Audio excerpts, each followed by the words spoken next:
How you doing? Not bad, Alex. How yourself?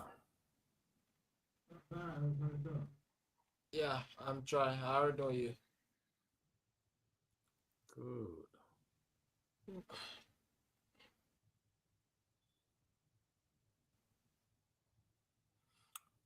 How's Andrew?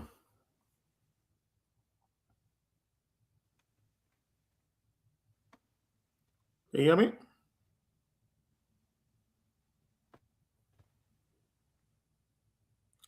Alex, can you hear me?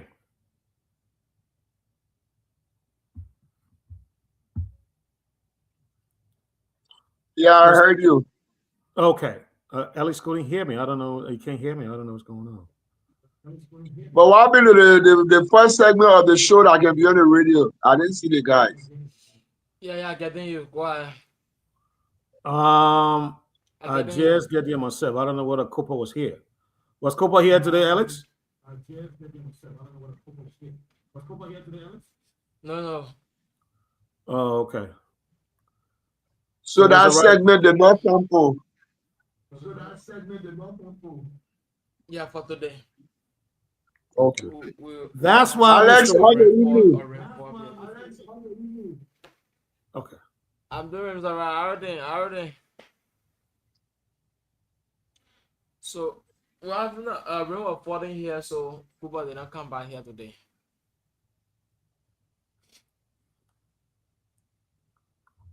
That thing you using to make money. Yeah.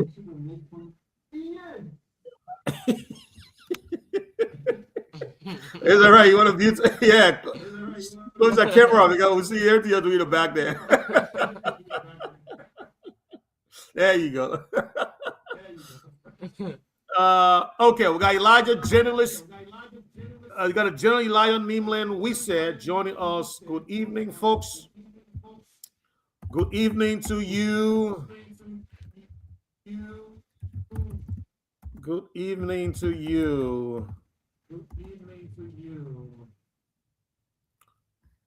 Mr. We said.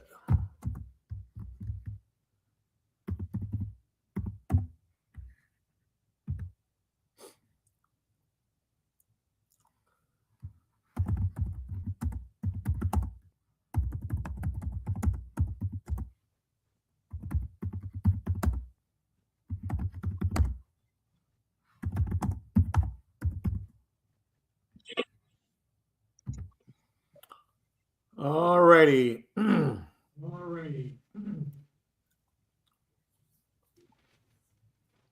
So you say raining up to you today, Alex? Bring Yeah, my yeah. hoodie. Oh, okay. Yeah, I'll see some videos today on the internet,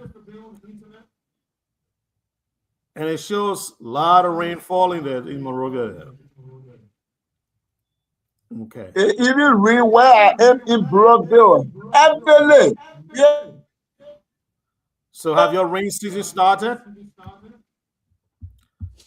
It Alex? started around 4. It rained for about an hour.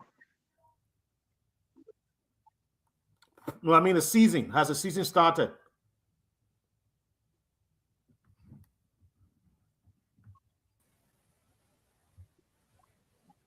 Has your rain season start yet, Mister Wright? I know it comes late. I think April, May, or has it started? Whatever is happening now, we attribute it to climate change. There you go. The climate change stuff I give up people. Oh God. So we can even get a little bit of rain coming earlier than climate change. Huh? No, but the volume, if you will, of rain that fell today, it should not be. We're Okay. just ending February. It should not be. Maybe in the middle of April going, we expect this kind of thing to happen. All right. So then I will still carry my argument to the change of the climate. Well, You know, the argument is scientific. They can prove it. So those of us who don't have the science in our possession, we can argue with it. We'll accept what it feed us. But we still remain skeptical. You know, we are the cynics. But anyways, is is uh-huh. the, is the person C under the name George N. Numo actually Mr. Numo?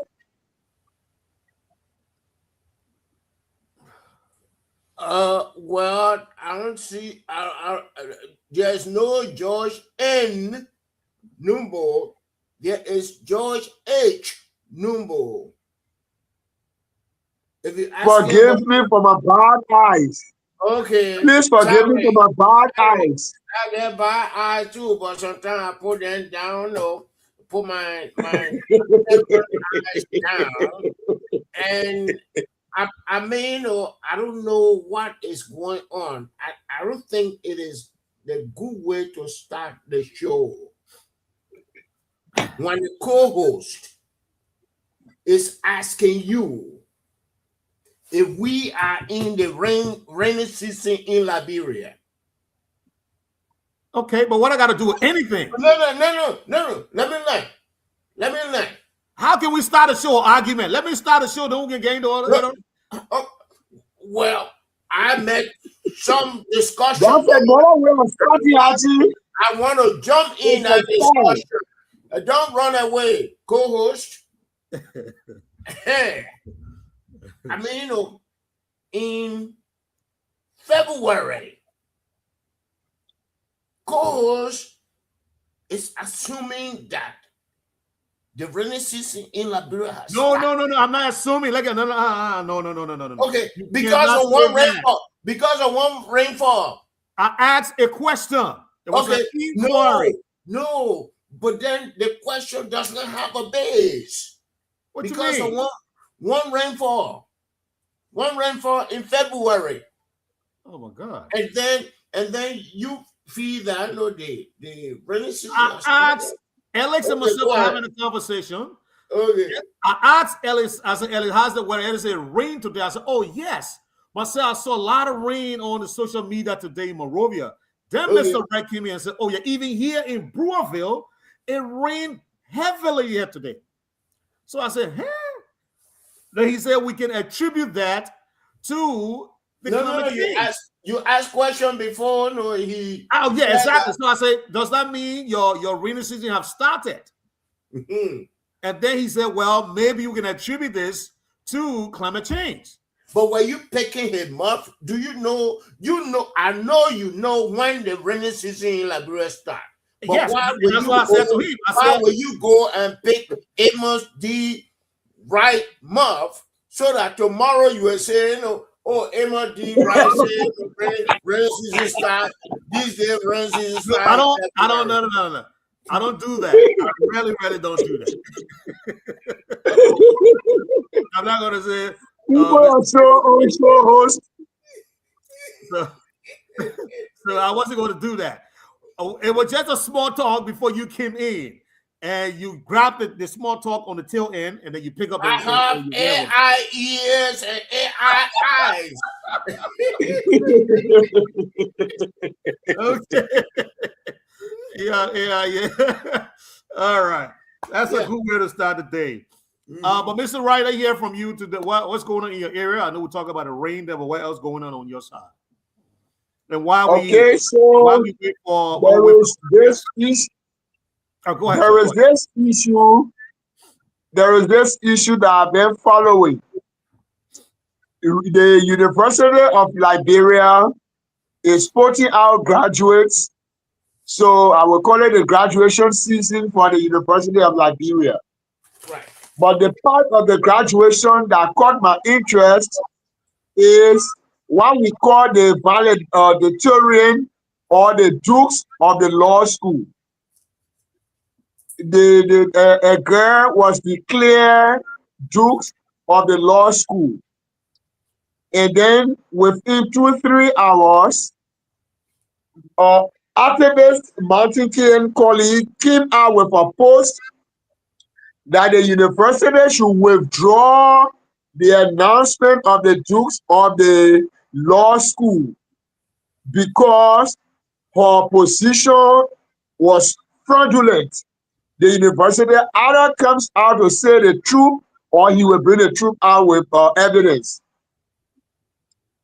And then, interestingly, the following day, which must have been day before yesterday, then the president of the university, Dr. Lily Mapayan, came up with an official statement of the university that an investigation was conducted, and she can say officially that the Dukes announced by the law school for the law school is indeed the appropriate Dukes of the law school. And later, earlier this afternoon, the Dukes, the presumed Dukes herself took to social media informing the general public that she has taken a lawsuit against Martin Colley for defamation of character.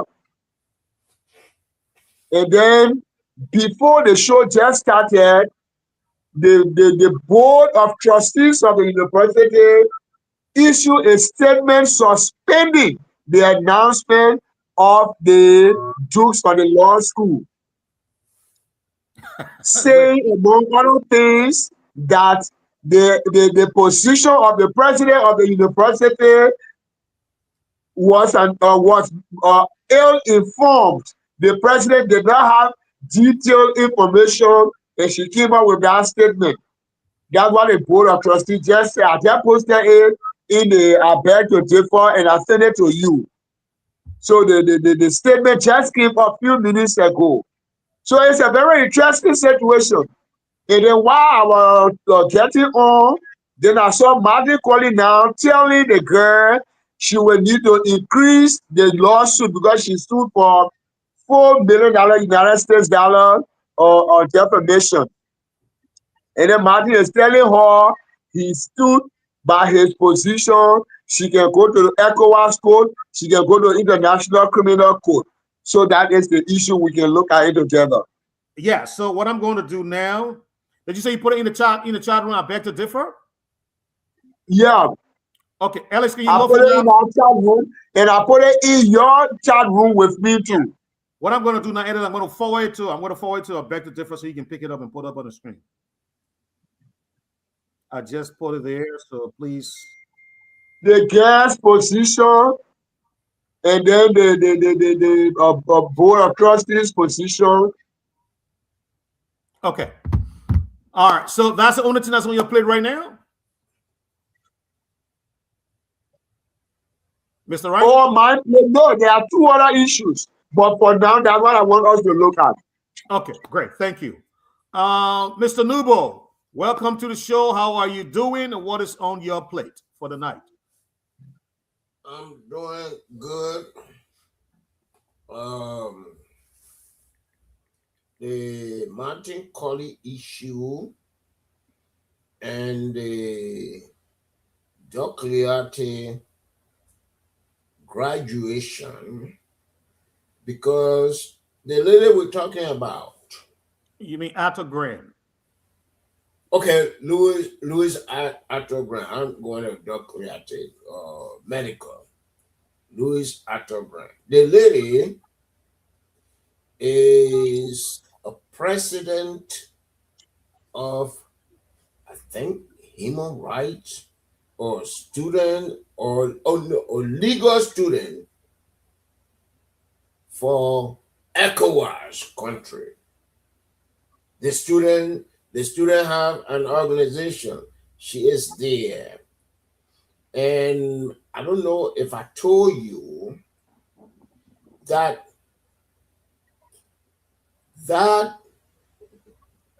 Louis Arthur Graham School is conflicted.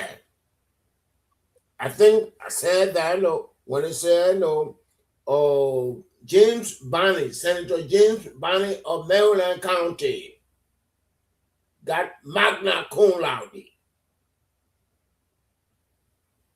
And I mean, or he can buy all the cold water or all the good soup you can think of. And this lady here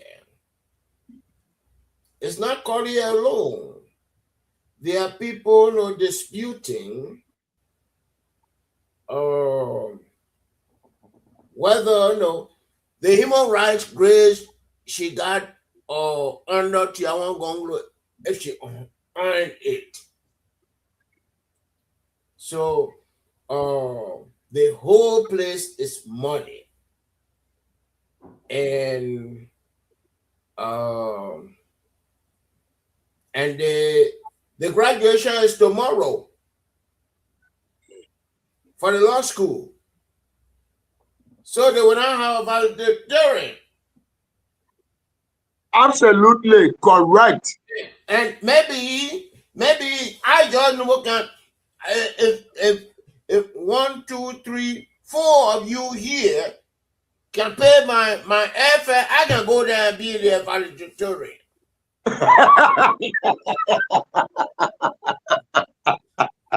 Even though I've not attended any classes, because that happened before. Where I'm assuming, Mr. Nubo, that is a topic for no. Where some people who have not attended classes at a university graduated. That university is tainted. That university is polluted. That university is not credible. Okay. It's conflicted. That is true. Yes. Yeah? So that is a topic, right? So you are in line with Mr. Wright. We'll come back. I'm in line with Mr. Wright. Okay. But to add to that, okay, quickly, sir. I mean, we must not be crying on sour grape all the day, all the year, the day, the month, the everything. I saw some people celebrating the arrival of yellow machines.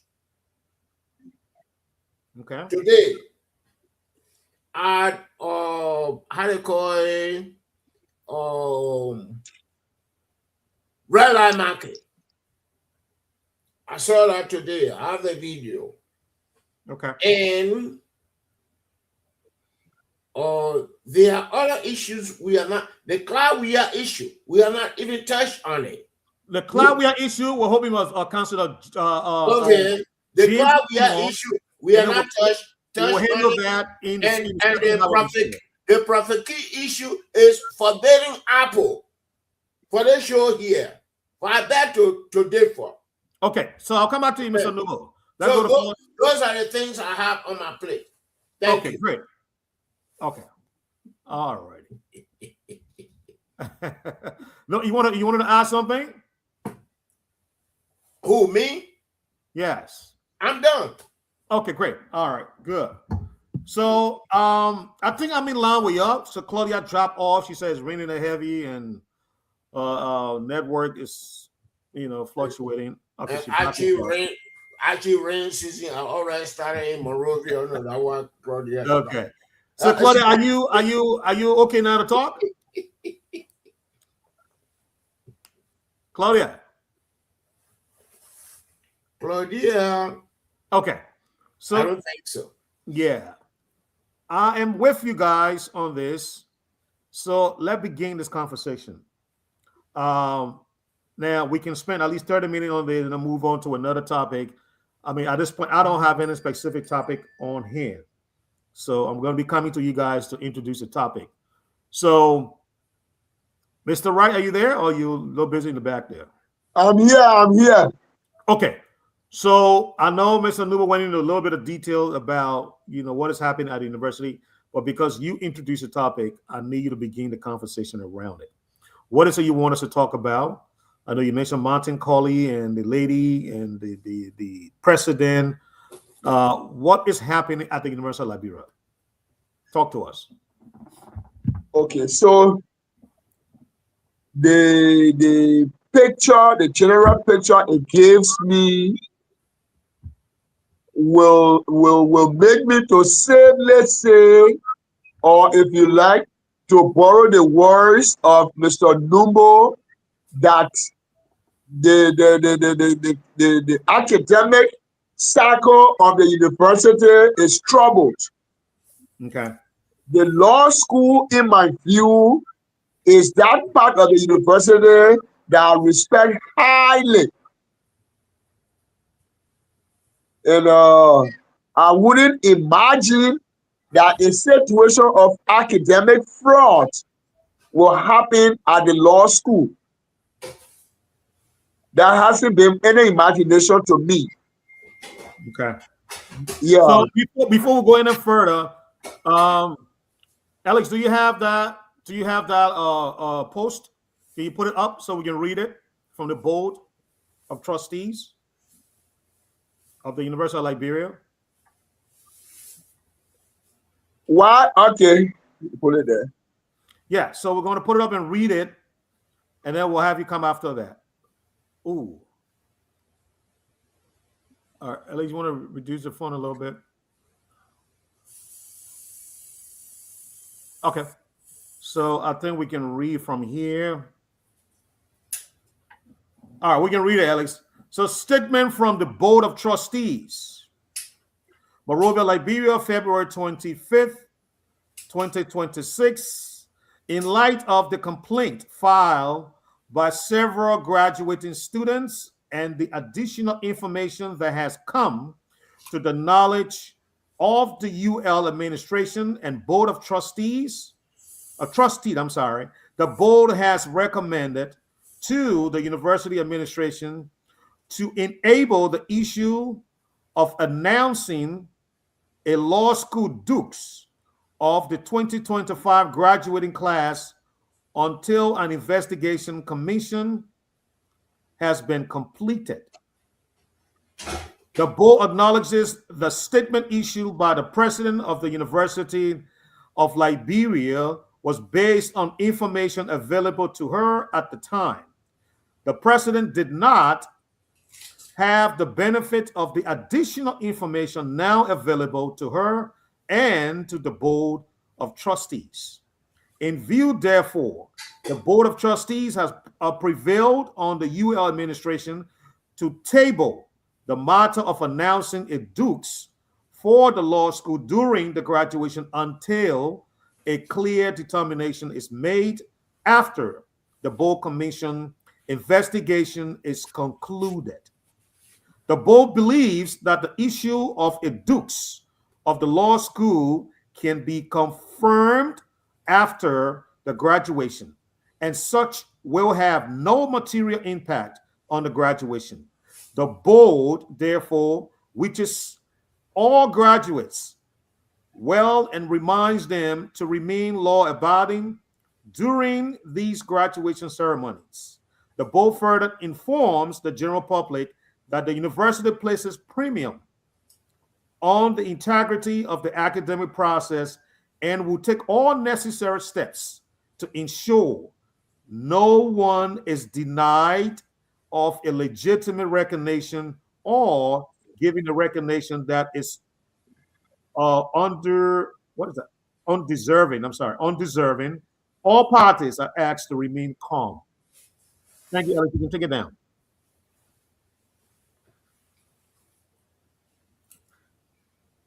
All right. That's all right. Now you can go ahead, sir. Yeah. So let me provide a context. Here is a university that announced graduation and valedictorian of a prestigious or a segment of the university. In minutes, reporter came from some students of the same section, and then from an activist that they have proof to show that the girl claiming that the administration announced just a falsification of her grades. And if the university will not come out, they will provide the evidence. And it will not be good for the image of the university. Now, that aspect is between the students and activists in the law school. That's one part. The second part, the president of the university that we expect will come up and speak to finalize such issues came up with a position statement and said she did all investigation, all necessary things that she could do in her statement. Now that, so she declared the girl dukes as the law school provides. Then the board of trustees is now issuing this statement that we just read. I will come back to conclude to say, in that sense, that academically, there is fever at the University of Liberia that needs very serious professional and international attention. Something is, practically wrong at the university. There is no cohesion in the information coming from that university. It is hard for students who are preparing to come to the university. It is also creating a cloud over other graduates that we don't even have any information on. It is not good, in my conclusion, for the nation's premier university. Academically, it is too embarrassing. Thank you, Mr. Wright. Thank you. And I want to agree with you in whole, not in part, but in whole. I agree with you. But let's welcome Miss Claudia to the platform right now. I'll come to you, Mr. Numo. Madam Claudia, how you doing today, ma'am? What's on your plate? I'm fine, thank you. How is everyone doing? How is your day going? And of course, the program as well. Am I audible? You hear me? Are very audible, yes. We're hearing you. Oh, We're hearing okay. you. Thank you very much. We're Madame Celino whispering to you. No, right. Speaking of Madame Sirleaf, she was in Marshall a couple of weeks ago. Came to Claire Ware Foundation to see the kids that are there. I think they have about 11 children. So she came out there to see the little girls, and I saw her little face in the window when she was passing in her car, and I was like, "That's my Eileen." Jumped on a bike, tried to follow and kind of see where she was going, and then that's how I got to know she went to go and see what's going on at Claire Foundation with all this publicity and stuff, towards the foundation. So that was kind of cool to see her there. But I'm happy to be here. I'm here tonight, so you're gonna hear the lady voice. Hopefully, pretty soon I'll be live in the studios. Okay. And I know when you said studios, you're talking about Zulu Whiskey, isn't it? Here. Okay. Yes, Top FM. Right. I can't wait for that myself. But I'm still in. Oh, okay, yeah, because I'm still in Monrovia right now. But hoping to get this wedge through. I was supposed to have gone today, but trying to get some things put in place first. Okay. So I'll be live and we'll have more informative stuff. So I'm happy to be here, and I'm here with you throughout the program. Excellent. Good to have you on board. It's always good to have the other side of the eye, especially the soft side. Mr. Nubo know what I'm talking about. He can relate. So Mr. Nubo, if I come to you, I want to say that I agree with Mr. Wright in whole on this note. Not only does it put President Mapayan in a very bad light, Mr. Wright, but it shows that she is out of touch. Sure. And she should be the last person of any one of us saying such a thing about. Because she came to that position with such high expectation. And to see this happening on her watch, this is disappointing. Mr. Nubo, I don't want to go too far. I just want to say that about what Mr. Wright said before I come to you. I see the whole university is a mess. Who is the board chair? The board chair is Senator Batikwa. Senator, that's what I'm saying. Senator from Grand Crew. What does he know about university? What does he know about higher education? He has no clue. But George Weah brought him. My pioneer, through connection with some senator or senator from Grand Crew, was brought in. Not Grand Crew. Bunker, I believe. Yes. Was brought in. And now the student call her my problem instead of my pioneer. And even the whistleblower, the colleague man that my Peking, but he is conflicted too. No lot of courage. No, Mr. Amos Wright, Martin Colley. Do you know John Moore? He is conflicted. I mean, I had some confrontation on Class Reloaded with him, and people appear and they were saying, "Oh, that was man, or you need to slow down." So the issue at the university is a critical issue. And as I said before, the university is not credible anymore. It's not credible. And I don't know why Colley is not here in the U.S. And I know how James Banning got magna cum laude from the law school. I know how this lady got 94%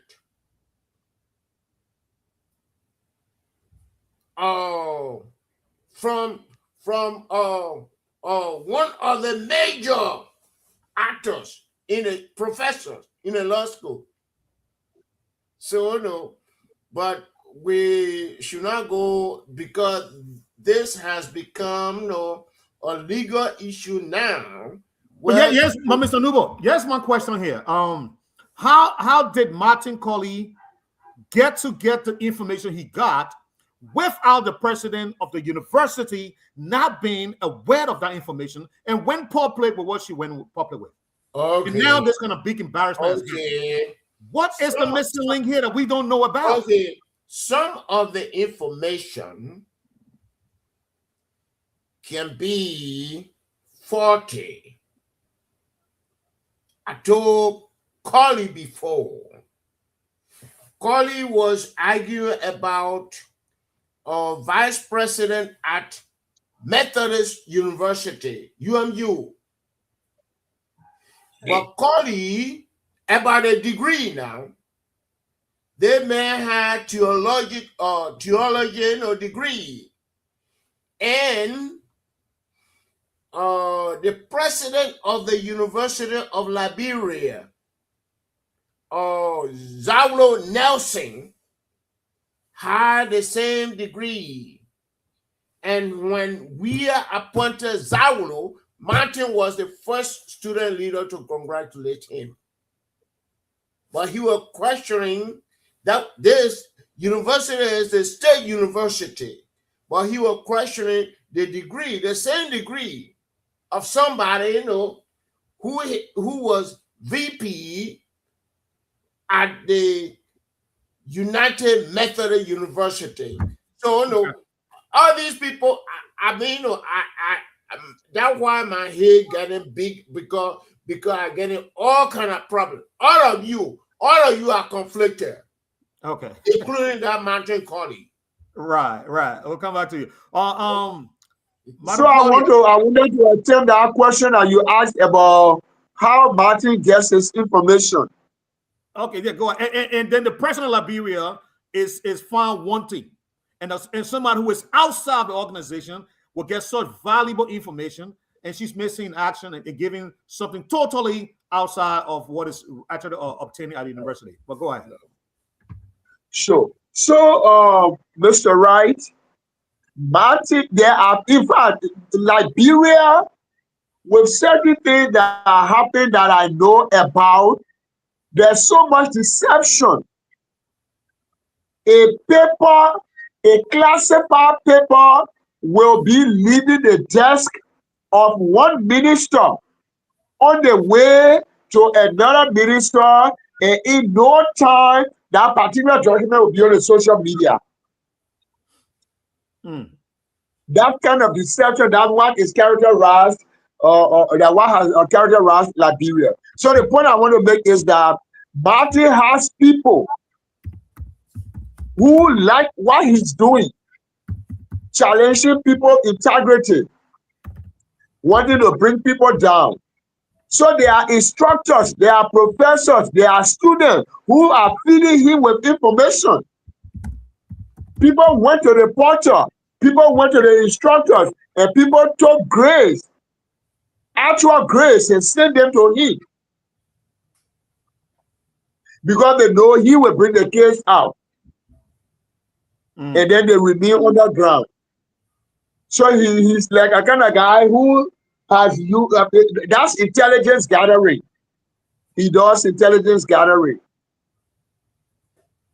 You see, people like Stanton sits in the states and gets any information he wants from Liberia. So I'm not bringing him to the show, but I'm just trying to give you the picture of how information is leaving credible places, or things that are supposed to be credible, if you will. Okay.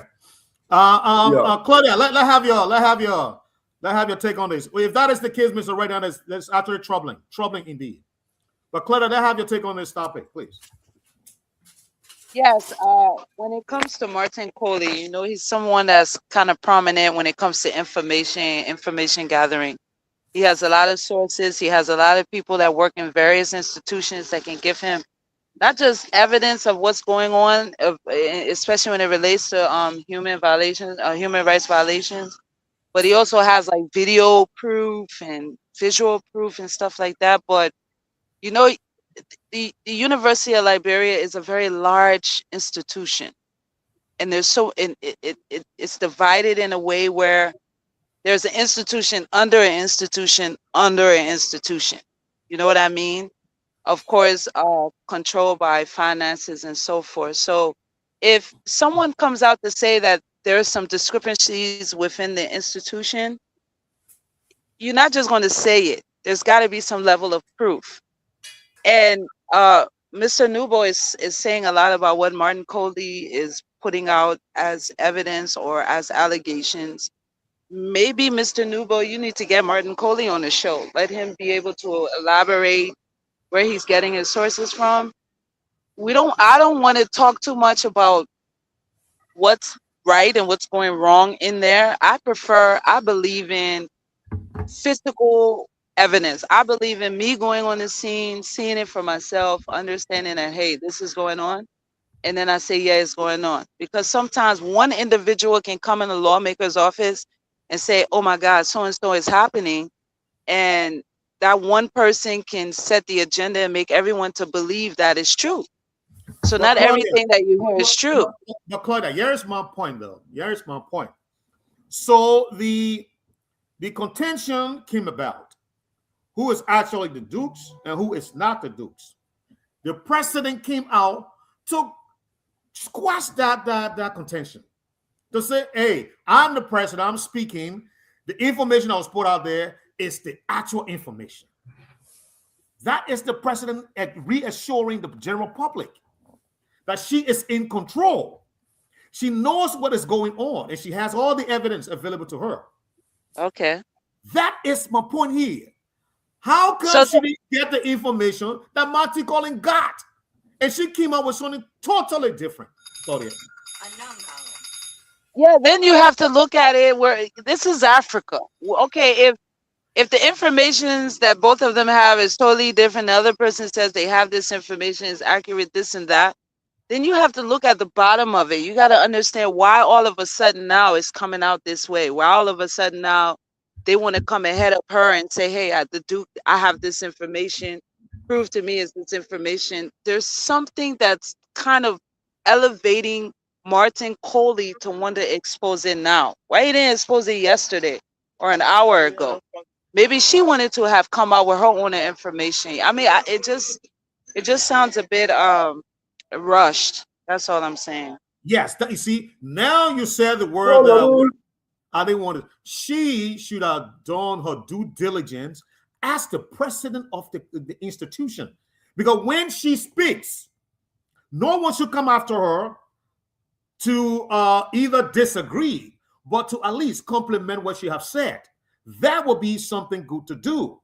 But when somebody come after her, board of trustees come after her and say, nah, she spoke on the information she had, but now we have additional information. That is troubling. That is troubling. now let me share what is informing my. Let's take a quick 1 minute with you, and then we'll move on to the next topic, please. Yeah, so let me share what is informing my inference. The board, the statement of the board is saying when the president spoke, she did not have certain information that they have now available. The inference from that part of the presentation tells me that there's some credibility in the information that Martin is talking about. If you don't mind, that's what the board has gotten. Because otherwise, the board will not want to jump from behind the president to come out to contradict what she said administratively. So if they can come from behind her and say, hey, what you said, yes, we agree with you, but at the time you said it, what we have now, you did not have that. You see the point I'm making?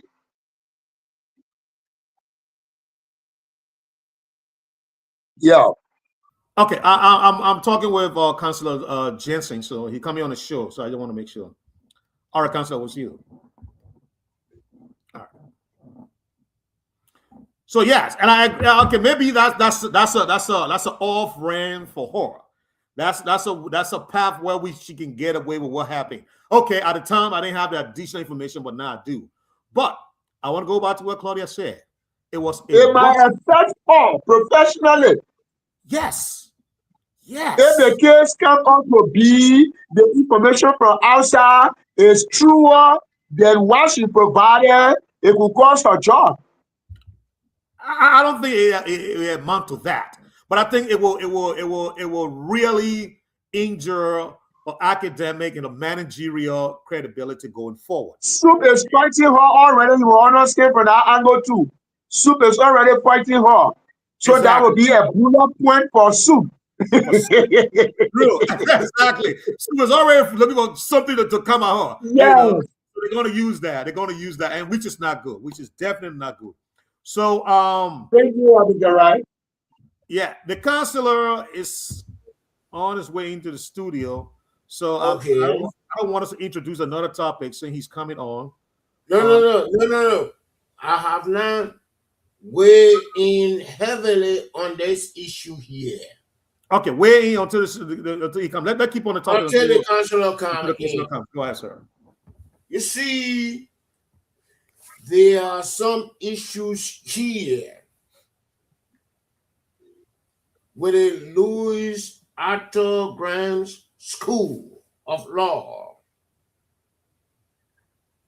I know a mango going on. And I know of the Martin College Challenge.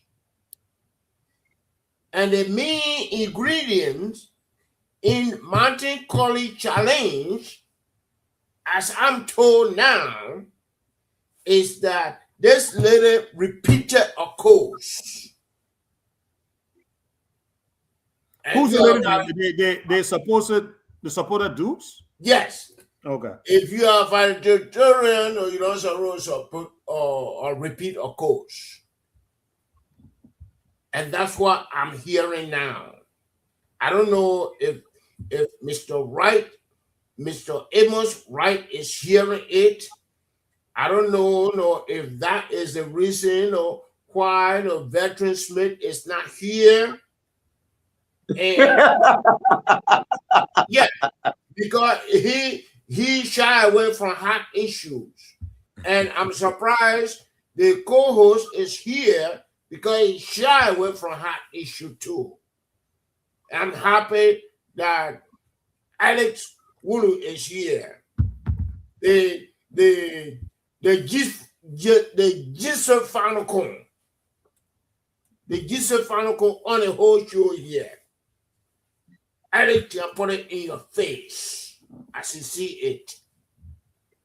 So Archie run away. Okay, he come back. So Archie, that's what I'm hearing. Okay. That calling me concern is that you cannot repeat a course and then be a valedictorian. So maybe if that is the rule. No, but that's a flimsy. If that is his point of argument, if that is the rule, maybe we need to give the valedictorian title to what is Senator Jim Barney or Maryland County. No, but if that is his point of argument, my information is that they change her grade. Why they change the grade? They change the C, to something else? To A+. But why did she? No. Let's say she got C and she repeated the course. There's a right. I'm not talking about repeating. I'm saying the contestation is that the A+ that she has that made her the supposed valedictorian was not the A+. It's not her actual grade. It was forced on her based on what happened on the ground to make her the dukes. But Mr. Emmett, right? There was an article where they say the senator of Maryland County has summa cum laude. So maybe I'm ready to say let's get rid of her and make Senator Jim Barney the valedictorian. What is your take on it? What is the take of the whole forum here? Archie, and Honorable Alex Wulu. Look, my thing here is, look, anybody, the Martin Colley point is she repeat a class, and so she cannot be she's not quote unquote fit to be the Dukes. That's wrong. That's wrong. Absolutely wrong. People go through repeat for different reasons. And sometimes it is not based on academic performance. So if that is his reason for questioning, why she is the Dukes, then that is a problem for me. All right, so we got a counseling student now. Let me pull you on. Okay. I'm not in yet. I'm trying to get connected. Just a second. All right, we can hear you, Counselor. You're on set. But we're not seeing your video. That's all. Yeah, just a second. Okay. Oh, shit. No, you're good. Handle that, and then we'll bring you back. Please. Yeah, just a second. Blue. All right. So, yes. So, Mr. Wright, my point here is if Martin Collins, Collins, how do you call him? Okay. He's on there. All right. So, we got the counselor. Counselor, can you hear us? I'm hearing you, but I just want to set my background. So okay. So we'll bring you back then. All right. Good. So, if that is Martin Collins' contention, then I think he needs to really rethink this, because anybody can do a repeat at the university for different reasons.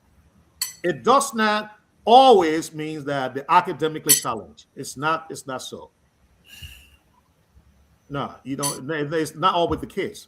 So if that is what Martin Colley is contending, then perhaps he needs to relook at it again. All right. Counselor, I think you look great. You give us the word behind you there. We can see that. Okay. All right. All right, great, great.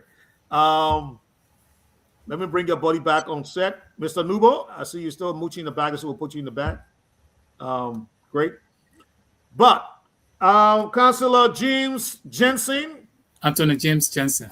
Anthony James Johnson. They didn't give me the other name. They only gave me the James and Okay. Jensen. Yeah. Okay. Well, it is our privilege to have you on set, sir. We want to say thank you for honoring the invitation to be with us and to discuss this issue that is of vital importance to us and our country. Having said that, usually the tradition here is for us, once we get our guests, we go around the table and we introduce ourselves as a panelist to the guests, and then we'll come to the guests and the guests introduce themselves, and then we'll get into the discussion. So we're going to do that now. I'm Archie Wright, your co-host. I will be hosting the show for the night, asking the question, and muting Mr. Nubo if he is interfering. So you are highly protected here tonight.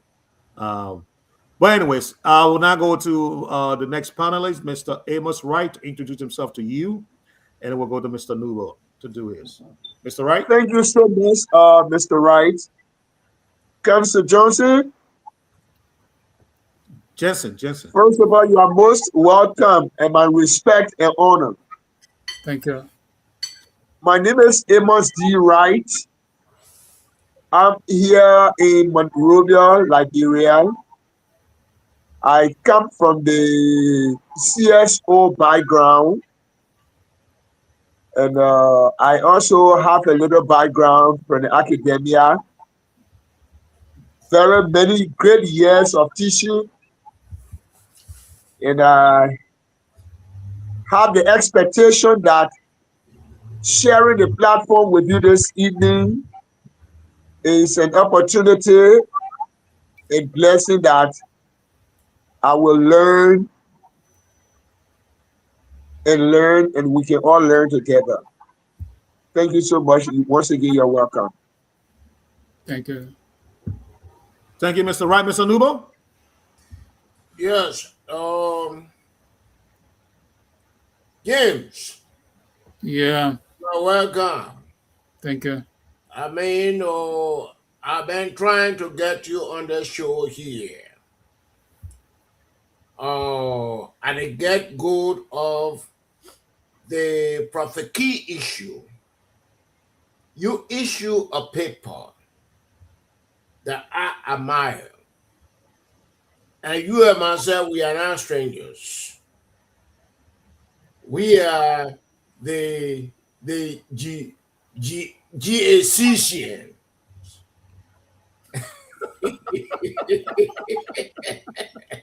we are John Wallowings. So, that's how it is. But I respect your analysis as a lawyer. And I believe you reciprocate that. And even the way sometimes you refer to me, I tell you, just I'm not at that level. And I'm very happy you are here. We have several issues. The Kawia Foundation, like the Prophet Key issue, like even the yellow machines that arrived today. But and like the local government act. Okay. We here on No, it. Mr. Nubo, we're not going to discussion yet. Let me learn. Let me Okay, learn. we're not going to discussion now. We here, we do not know the legal ramification and this and that. So I'm happy that you are here. Thank you. Thank you, Mr. Nubo. Claudia, can you introduce yourself to our guest, please?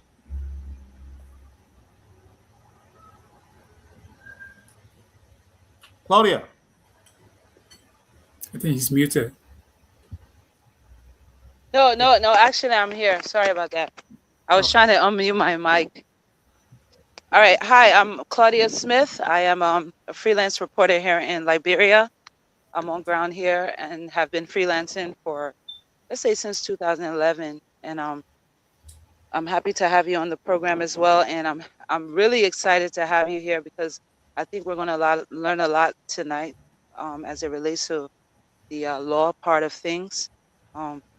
So I appreciate you being on our platform. Thank you very much. Thank you, Claudia. At this time, Councilor Jensen, we'll turn the floor over to you. Please introduce yourself to our guests, and then we will then begin the conversation. Okay, guys. I am Anthony James Jensen. I'm not yet a counselor when it comes to Liberia legal politics. Okay, gotcha. And I want to make that distinction here. Mm-hmm. I'm James Jensen. I'm just one of you guys, ordinary Liberian, live in the U.S., and I have come that far, tried to understand Liberia legal terrain and also understand the government. Like Mr. Nubo said, we all work at the General Auditing Commission. I serve as the Strategic Planning and Policy Advisor to the Auditor General. And in the late my use when we work at the Internal Audit Secretariat. In fact, two of us built that institution. If you go pick up the very first check that was issued, it is under my signature. All right. And besides that, I work as the Press and Public Affairs Director at the National Legislature prior to going to the GSC. So yeah, I have a few academic papers to my credit, but I don't take those things as a boast because we all are still learning. So tonight, I'm here to learn from you guys too, as we all discuss the issues. So it's not about, I'm not in quotes, so nobody can tie me to any legal thing here. We'll try our best to discuss the issues that are being put forth so that we all can help to educate our society the way we want it to go. Sure. Without law, it is difficult for society to progress. Sometimes everybody want to be loyal, and that's the disturbing part of our country. But we hope that the other legal minds will be invited next time, so you have people agree and disagree, and by that you can look at the issue with clarity, and be able to make a better decision than just what I've said. But I hope that whatever I'm going to say here will really be a legal holding. I'm not afraid of Supreme Court justices. I respect them. And opinions of Supreme Court supposed to be discussed. And that's what we go to law school for. Bulk of the problem or the work that we do at law school is to analyze cases. So no justice should listen to me and reach a conclusion that I'm disrespectful. No. But hey, I know that the practice is continuous. So once again, I'm glad to be here. Thank you so much. And I couldn't agree with you more. So one colleague of mine said, because the Supreme Court is the final arbiter, we must not question their decision. And I said, no, I took the same stand that you just took, because the law is progressive. So we must be able to analyze even the decision of the Supreme Court. It happens in America. It happens. So why shouldn't we do it in Liberia? And so I couldn't agree with you more, Anthony Jensen. So let's begin the conversation with Mr. Nubo. Mr. Nubo, you read Anthony Jensen a piece on the prophet key in the Supreme Court. Do you want to begin the conversation with the attorney, and then we'll all come in later? Well, we can begin that way.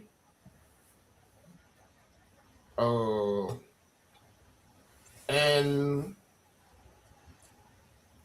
I don't know if that was the request to him, but Anthony Jensen made a powerful presentation on the prophet key issue. And I was excited by it. I sent it to you, Archie. We have Chief Justice. We have the justices accused of corruption by Prophet Key. And instead of going to the civil law court, they invited Prophet Key. They are the plaintiff, they are the judge. And people are not sure what beating on mean. I said, because they know, all of you know I'm not a legal person. I'm happy tonight we have Anthony Johnson. And not only that, the Clavier show, Clavier project. We have Anthony Johnson here. And there are several issues. So no. Okay. So then let's start from the bottom up then. So Claudia Anthony Jensen is the newest story on the block, if you will. So if you let me go back, because I want to read it. I can read it so that we can all know, and then you can be able to give your inference. You want us to do that, or you just have you read it yourself? And I think I have a bit of understanding about the case. Okay. So maybe if you permit me, I can state the facts as I know it. Okay. And you guys, we all can discuss by asking questions and. Sure. And so how do you do that then? Okay. Well, the Claudia case is about a complex that was built at a time when former President George Weah was president. And that issue has been in question. It's why LACC did an investigation, and the report is what is now serving as a pieces of facts that is now in court for a debate as to whether or not Claudia Foundation is a private entity or it is a property of the Liberian government. I'm informed that there is a subpoena that is being issued, and that subpoena purpose is to make sure that all accounting records relative to that complex is produced, because there's an argument that the foundation, the complex rather, is a government property, while Claudia and her lawyers are arguing that that's a private property and the government is witch hunting.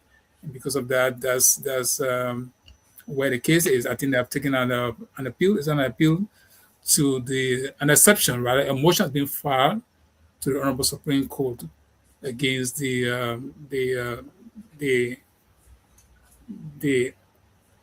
arbitrary decision of the government to take a private property. So George Willie of Criminal Code A, who has issued the subpoena, a subpoena is now in contest. I may not know all of the details as we regard this case, but so let me bring you, Anthony, let me bring you up to speed. Yeah. On the subpoena. So the subpoena was rejected by Circle Court George Roosevelt Z. Willie. Okay. And here is his ground.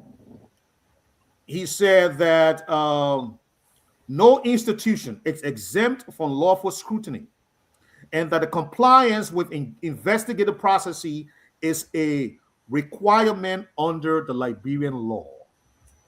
That was his reliance. Okay. And I will agree with him. It's what there's no one that is above the law. So that's, in short, that's what he's saying. No institution is above the law. So every individual or institution has a right to sue and to be sued. So the facts regarding a piece of property can be produced in court. So the issue of whether they have a right to be in court or not, I think Judge Willie is right. So we clear that part out. Judge Willie has a right to summon and to call any party to testify before court. So the fact that a subpoena has been issued, it is a right of the defendant or the other party, that is the Clawia Foundation. Now, whether I should call it a Clawia Foundation or government's property, those are two different things. But Clawia has been sued. She and quote-unquote foundation has been sued. So the subpoena, they're supposed to answer to the subpoena. So if they have been denied, like stating the facts, so why was it denied? Was it because they failed to show up? I think I was reading something in the paper that Yeah, so let me just read their argument from the foundation's argument. They're saying that the government, the subpoena was overly broad and infringed on the operational independence. But that was what they're saying. But the court ruled that the task force established by the government to pursue as the recovery has the authority to demand relevant documentation in the course of its investigation. So they were saying. Let me please come in before the council takes the floor. Yeah, let me just read it, Mr. Right now you're coming. So they were saying, Anthony Johnson, that the subpoena was too broad. I don't think it was specific to any aspect of their establishment. Having it too broad, they infringe on some of the things that they do that which they consider to be private to the organization. It should not be interfered with by the government. That's what they're arguing here. But Mr. Wright, yeah, please come in. Yeah, okay. So another angle to it is that the lawyers of the Cloud Foundation also drew in something that have to do with Article 15H of the Constitution that talks about, that protects an institution or a person from providing evidence against themselves.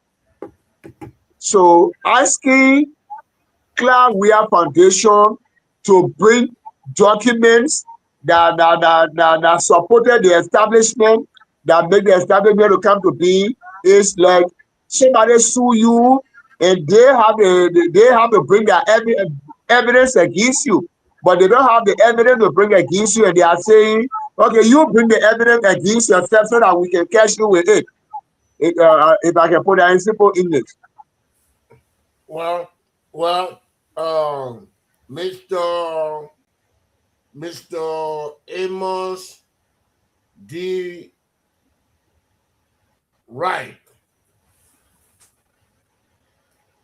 I feel that simple English would not work for me because I know what we are talking about. These people took government money. How do you know that, Mr. Dubo? No. Don't ask me. I still have the flow. These people took government money. And even Wright is here to defend them, and Archie Wright is here to defend them. We are in the public space. Let me make an interruption. Let me make an interruption. I'm providing. I do not allow any interruption until I land. We, the Liberians, believe in let bygones be bygones. And we were doing all the things, we're clapping our hands, we're dancing. We are Clawia. And we have this commission, this organization to clear the book, to bring all the corrupt people to book. And you, that's what I said before. It's not good to have two rights in the same room. And you actually right, Amos right, you're here.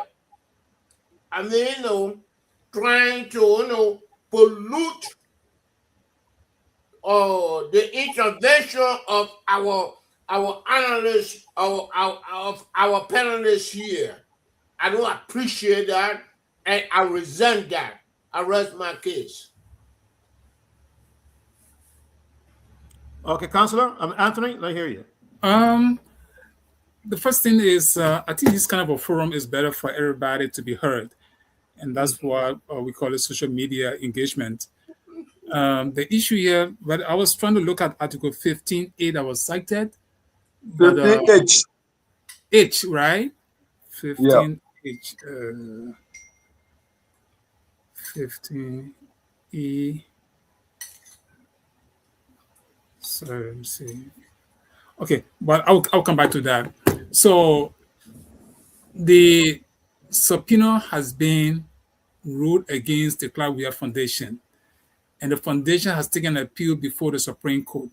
So right now, that put the entire case at a standstill. It's been paused because of the Clark Weir Foundation's decision to take an exception to the ruling of Criminal Code A George Willie. So then this case remains as it is until the Supreme Court can take a decision on the exception to the ruling. All right. So, but the issue, let's look at the political aspect of this whole case. There's something we call, in business, we call co-mingling. When you are occupying this kind of a high position in government, it's always advisable. I'm not making a judgment into this case. I'm just saying something so we all can look at or we can learn from. Perhaps some of us will occupy a political position tomorrow. What do you do if you occupy public office? Especially so as like a first lady, the president, the vice president, the speaker, and all other officials of government. When you are occupying public position, what do you do? There are things that you're supposed to do. There are things you're not supposed to do. Even like construction. Even like construction. Hello? No, go ahead. You forgot you. Hello. Mr. Smith, the speaker has the floor. Like if you have a vice president who has a budget line in the national budget, she's spending public money every time on projects. You cannot construct in that period of time those kind of a massive project. Why? It is true, every citizen has a right to do what they want to do. But if you do that, then you raise an eyebrow on yourself. So when people raise questions, before then, if you are doing construction during the time of your leadership, you need to have a proper documentation because this kind of an issue will come about.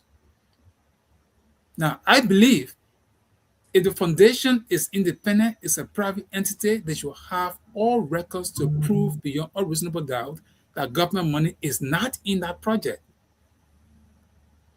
The government also has an obligation. If the government is accusing the Clark Weir Foundation that they use public funds, there should be financial records from the Ministry of Finance to the point where they can go and find the checks that was used or get the checks, find some of the documents at some of the building centers, because how the money, the trade of the money that was used to build that construction. It's not just about blindly or politically witch hunting people. And I don't think the government will do that. However, liberal politics is so fragile. So under this kind of circumstances, the obligation, we the independent thinkers, we shouldn't sit and say, well, Clark Weir's Foundation is a private entity or is for government. We should be willing to listen to the facts and follow the case. The government has an obligation to prove the case because they're the one that said Clark Weir's Foundation is a government property or public property. If they said that, I think they should be able to put all of the information before court to convince the court that this property is government property. We can see, okay, this is the budget line $5 million was deducted, was withdrawn from this budget line, and the money went straight to Claudia. And Claudia Foundation, this is the check. She collected this money, and then this money, the usage of this money is something that we have concern about. And from all of the financial trail, the financial documents in our possession, we believe the money was used to buy building materials and construct that property. The money was used to bring, contractor into the country, and they constructed the property. But if the government cannot prove that, then Claudia should be allowed to maintain a foundation.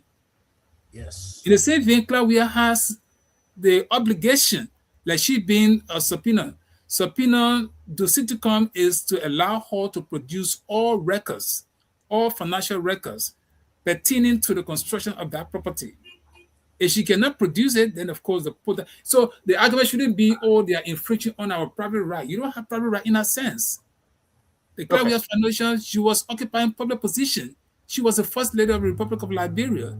So whatever project she was doing, she should have been aware that if I construct a massive complex at this time, when we leave power, government would want to know whose money was used to build this property.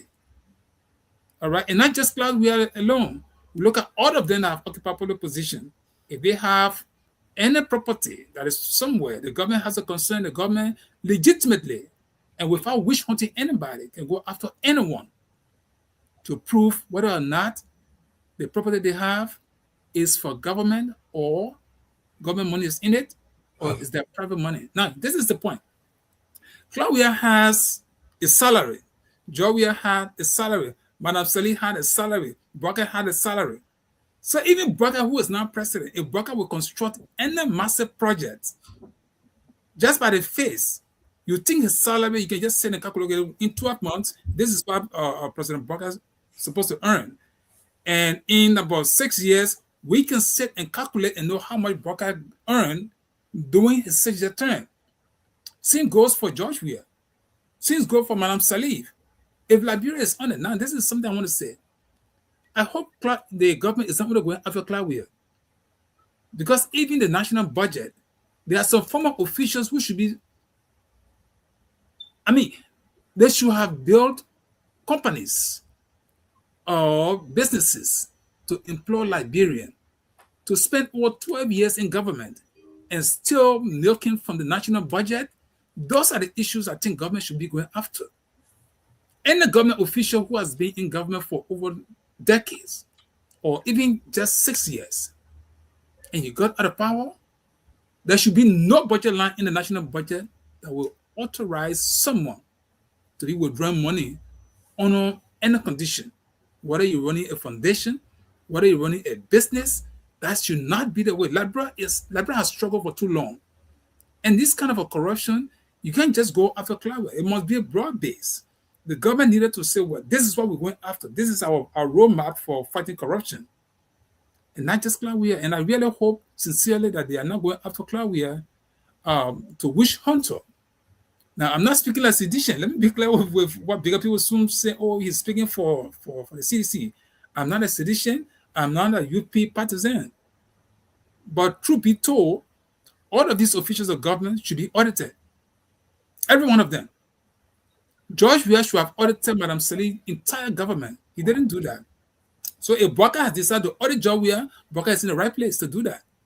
The only problem we will have, if there will be anyone going after people, witch hunting them. The issue right now is Claudia Foundation, is that the only thing they're going after? There's not be transparent. If the government is going after all of government officials who serve the Liberian people and want to know whether they have private properties that they believe government resources in it, that's a legitimate way to go about it.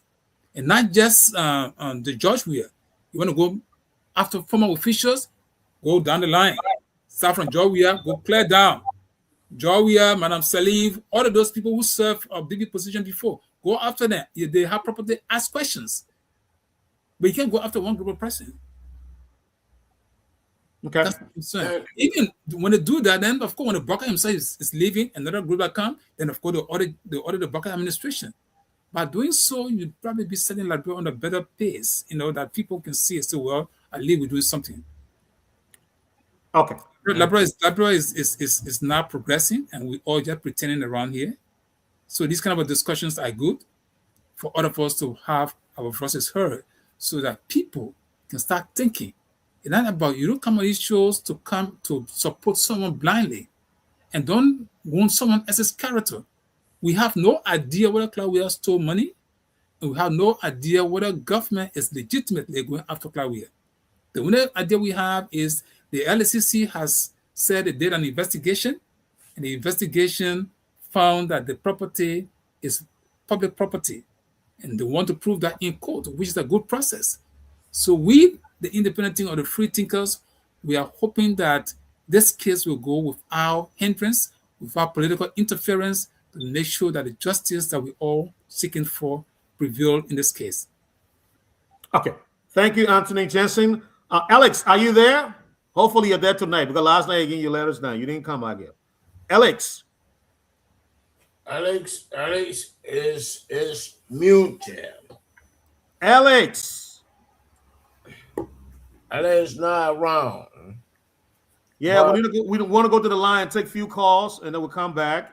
Okay. And begin the and close up in the last 40 minutes we'll have here. Yeah. Alex, are you there? All right, this is the second night doing it. This is not good. Okay. So let's continue. Anthony Johnson, I want to ask one question. I'll go to the rest of the panelists. Okay. Do you also, and I agree with you 100% with everything you said. I think there need to be transparency, and nobody's above the law. Nobody is above scrutiny. Right. If you claim, let the court determine that you claim. Let the evidence show that you claim, and everybody will move on. I agree with you. You also agree that the argument put forward by the Claudia Foundation is legitimate. That if you are coming to me to question my establishment, it is not okay for you to just take a broad brush and just sweep and say, if I want to know everything about your organization, instead of you coming with specifics and say, okay, I want to know about the finances of your organization. And then I know how to go about it. I know how to put my documentation together. I know how to build the evidence. I know how to give you the data. And so you come and say, tell me about, your organization. Let me know who you are, what you're doing, all the other stuff. That is too broad. Do you agree with the argument that I made? No, I do not agree with Claudia's foundation on that argument. When lawyers are filing cases, right, you have all reason to convince the court. Sometimes you have from count 1 to count 15 or whatever number you have. And sometimes some lawyer will say, don't bring frivolous argument into the courtroom. But every lawyer, you don't want to leave anything behind. Because why you don't put before court, you can't go in court and start arguing.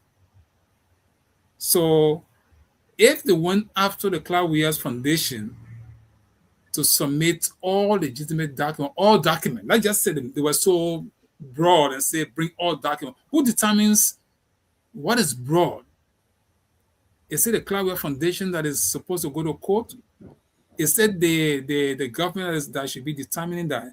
If the government decided to go to court, the obligation is on government to prove her case. So government is going to put everything before court to determine. There will be a time for testimony or cross-examination.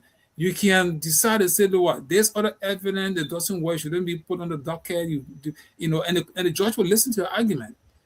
If can 1 to 10 they are worthless, go to court and prove it. That this one is just frivolous. We don't move that they shouldn't be placed on the docket. You can do it for can 1, can 2, all the way to can 20, whatever amount they have. So the argument shouldn't be there's a broad argument. It's not. I don't think that's the best way to put up the defense, because they are now in the hot spot. They've been questioned. So the best they can do is, if they have all of a legitimate document, you don't worry about what the next person has. The best evidence should be produced in court. So let's assume the bought that property is in Claudia's name, foundation name, There's a foundation, there's an article of incorporation that was filed, and all of those pieces of information are available. You go to LRA, the information is available, taxes being paid in the name of the private property, you know, and everything is legit. Why would they worry about what government brought before court? They shouldn't be worried about that. Government has all right. Government, like, they can bring the whole booklet. The best evidence, human should be able to say, these are the best evidence we hope to see. Like me, what is the first evidence I want to see? I expect the Liberian government to probably pick up that piece of shit in the national budget for the 6 years and say, this is money that was placed in the national budget for the club year, whatever they call that foundation. I think it was a playground, whatever the name was at the time, or government has the evidence to produce. So, okay, this is the budget line. And not just the budget line. This is the check of withdrawals from the national budget. These are the receipts of purchases, the procurement process. Get all the pieces of evidence. Either I'm going to be looking for just any piece of paper that the government library will put before the court. I don't care whether government produces 10 booklets of documents. The best evidence that the court will even be looking for, I guess few of you have named here. Is there a budget line? Is there a financial transaction linking this foundation? If the government don't have it and just go, with that kind of an unnecessary argument, then they stand to lose a case. And when Cloudwell Foundation wins the case, they can go after damages, go after government for a lot of money.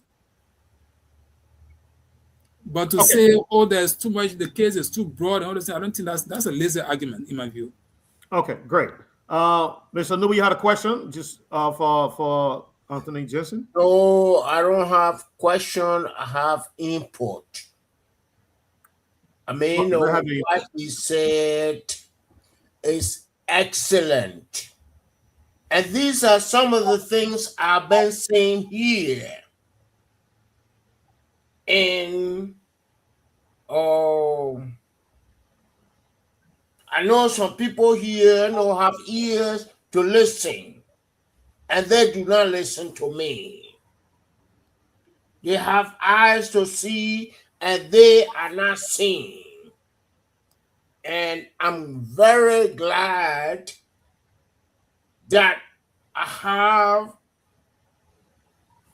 my colleague, I would call him my son because of his age, here explaining to I beg to differ what I have been explaining all along. I remember you, the co-host, Archie. I remember you, Amos D. Wright. And at times I remember Alex D. Wulu. I mean, confronting me. Say, what you saying? We beg to differ. But now we have the kid on the block called James Jensen. So you'll show your views tonight. Thank you. Okay, thank you, Mr. Wright, and we'll go to Miss Claudia. Mr. Jensen, I want to see if they have any question for you. If not, then we'll come back. Yeah, I mean, I'll be glad to answer any question. And I think I agree with Mr. Numbo. This is not a place. This is not an academic ground. Even in the classroom, we argue with one another. So I think people should disagree with me if the field is right. But before anybody comes in, let me ask this question. Did we say Article 15H? Somebody said 15H? Yeah, I think Mr. Amos Wright said 15H. Right, Mr. Wright? Okay, there's no section of the Liberian Constitution for 15H. No, Article 15, 21H. Oh, 15, Section 21H. Okay, now you get it right. Yeah. Okay. Yeah, we can go ahead with the discussion. Yeah, so you are giving me the flow. Yes, sir. Go ahead. Yeah, but I think on the issue we are discussing, the background of my question and from the explanation of the Anthony, I think I did some good learning there. I was just posting it because, okay, there's something that cropped in my mind. Council, Mm-hmm. somebody was saying in a discussion, and they were referencing the Vani Shema and the Cyber Money case. They were referencing that Claire Weir or the former first lady Mm-hmm. as the owner of the business is one party, and the Claire Hope Foundation is a party by itself, which is the management of the foundation.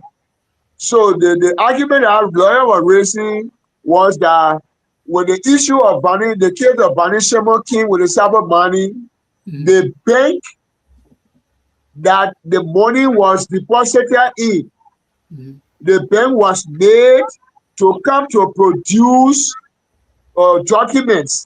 Mm-hmm. So it means what the lawyer was saying in our discussion was that indeed it is right for the court to call Cloud Hope Foundation to bring the people are trying to counter the article that I just referenced. Mm-hmm. So yeah, I'm just saying that to say that I really understood what you said, and we can move forward from our end. Okay, with that, Liberia is a very unique country, and we have some good laws on the books. The issue of banking transaction, that's a very good point. I'm sure the Liberian government may have gone that route.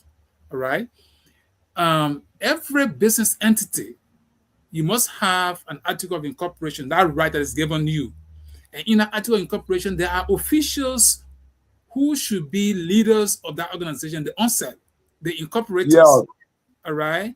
And then if you have a banking transaction, I'm very sure if you want to register a bank account of an organization, these are documents you're supposed to put before the bank. And there are how you call it, signatories to that account.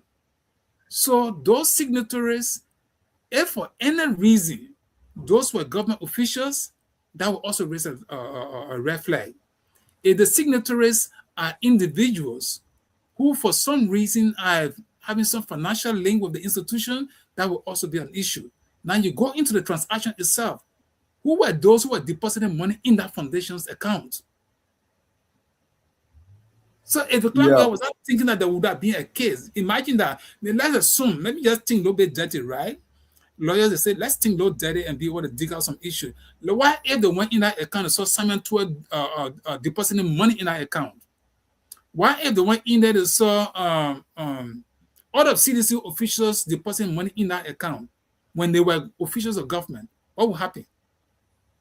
That would be a red flag. So like you said, there's no boundary when it comes to proving your case.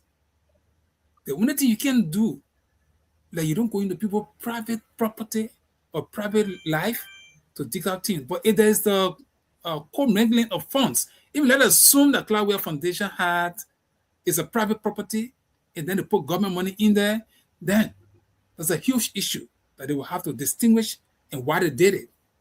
Because when you commingle, I mean, of course, you're going too far. All of us in a criminal act, you shouldn't have done it. You should have known better. So in corporate law, you're going to learn all of those things. Don't do this. When you establish a corporation, there are rules that guide every entity. So you open your corporation, you go, maybe just send a little boy, so go and open my account, take the document, go and open my account. Because at that time, we are not sophisticated. We don't think that there would be a case. So we just do it any kind of a way. And somebody can say, okay, maybe in some high court meeting, okay, you know what happened? You had to put $2 million in the Cloud Foundation. Yeah, they're assuming it's not part of the case. That's my own law analysis. It's not part of the case. We're just doing a discussion here. And somebody went and put $2 million in the account. Where did the money come from? Maybe we drew money from the government budget. Maybe. If you did that, there's a problem. Now, no lawyer should see those kind of a transaction and you want to go stay in court to argue. The lawyer that is not defending the Cloud Foundation should have also known or should know that these are the documents people go after. And they should be honest with themselves. They themselves supposed to go to the different bank. Tell Clark, you know why? Tell me the truth. If I will represent you, tell me the truth. I'm a lawyer for you, so you have to tell me the truth. Did you deposit how? Which bank account do you have this account? So the lawyer should sit and look at all these transactions. If there are featured transactions, the lawyer should be honest with them. Look, these transactions are featured, and we don't think we can win this case. So the best we can do is to settle score. Now, that would be hard for a lawyer to do. But you can mislead someone when they have facts are there, the evidence is pointing to they losing the case. So I agree with you. The bank transactions are number one document the court will go for. Not number one, but that'll be one of the major documents that the court will go for, the government will go for. And the court will be willing to see those evidence. Those are hardcore evidence, best evidence. Financial transaction. So right now the government is acting like, okay, you know why? We'll ask them to bring all of the records. You think if a Cloudware Foundation has bank transactions that is very featured, you think they will produce it? They wouldn't want to produce it. So the best thing to do is to subpoena them. All right, Councilor. Let me let Alex is back with us. Alex, take at least 2 calls if you can. 2 calls. Just for the night. 2 calls and you get it back to us. Let conclude the show. All right, so that's it, folks. Those of you been listening here this evening. At this point, guys, everybody gonna go on mute. It's about time that you join us here. 0776 105 105 881. We have this call on the line. Let's pick up this person. Hello. Hello. Well, let's see what we can do here quickly. Yeah. Hello. All right. If you can get, you have a call back quick. Yeah, just drop the line, call back. Drop the line, you call us back quick. Yeah, just drop the line, call back. All right. 0776 105 105. We'll pick up this person. Hello. Melvin, welcome to the show. Mm-hmm.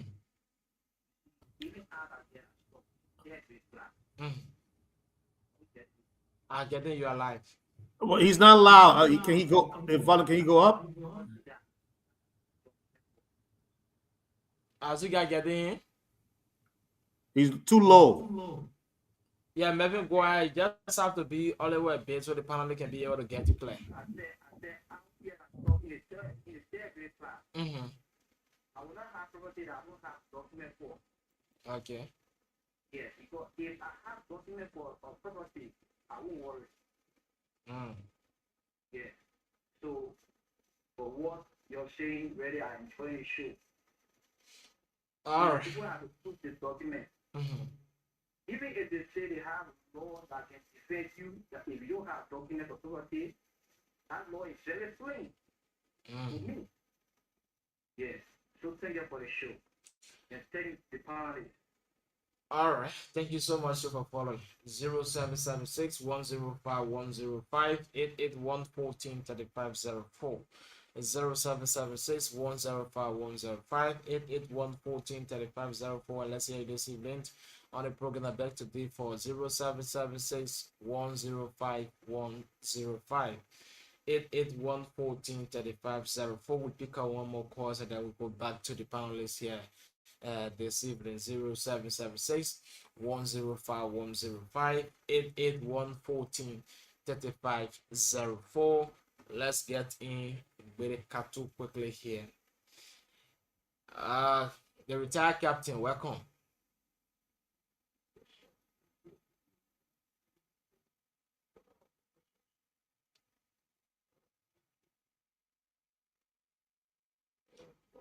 So you have to just be all the way a bit, please. The We're not hearing yet.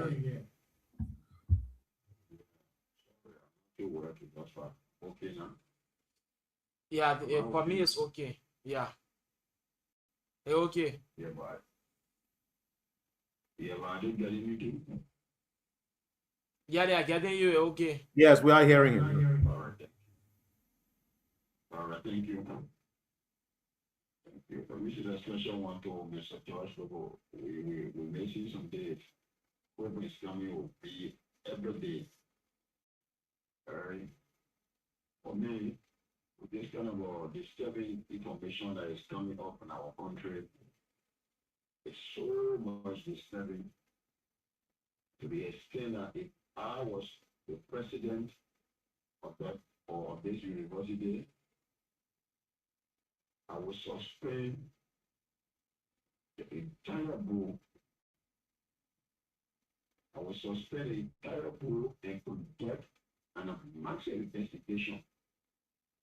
Then the president of the country would also go and invite the board chair, the president of the university, and those who are in charge directly will also be investigated. Thereafter, anyone that will be caught liable for such a blunder that was made automatically pack your bag and leave. This is not an elementary school. The highest learning institution of our land, University of Liberia, carried a nation name all around the world. See what happened. It tells you that there are a lot more that have been taking place down there that are now going to tarnish the image of that institution. People will in fact start to question those of our brothers and sisters who have graduated from there years back. It's going to be a problem when you apply someone for a job, where in presenting a document from the University of Liberia, it's going to be questionable to the highest level because reference will start beginning to what is happening right now. So government needs to take serious attention to this situation. It's disturbing and it's so much disgraceful to our country. Lastly, I want to urge our professors, please. Sometimes we see the call are not coming in much in a day. It's right from our time here. As you know, I know, as soon as 11, after 11, what will be in bed. So I don't know the enemy that is a little bit of adjustment, adjustment to the time system, so that those of us that will be all who have the time to phone in. I just don't know. But again, across the ability, I know the work on some things. Thank you for having me on this team. Thank you so much for being part of it. So folks, that's it. We'll hold it here and go back to the panelists. Yeah, thank you, Alex. Thank you so much, and thanks to all the callers for calling in. And I agree with you, Willikatu. We are talking to the panelists to see how we can adjust the time. Maybe come on an hour early than we usually do now, so that we can be able to, incorporate all of you two in the show. But Anthony Jensen, before I go back to you in the panel, I want to say we will be playing host to one of your colleagues tomorrow from the Liberia National Bar Association. You probably know him, Elisha Fokio, I think that's his name. He's the Secretary General for the Bar Association. It will be our privilege if you can join the set tomorrow so that we can host the both of you.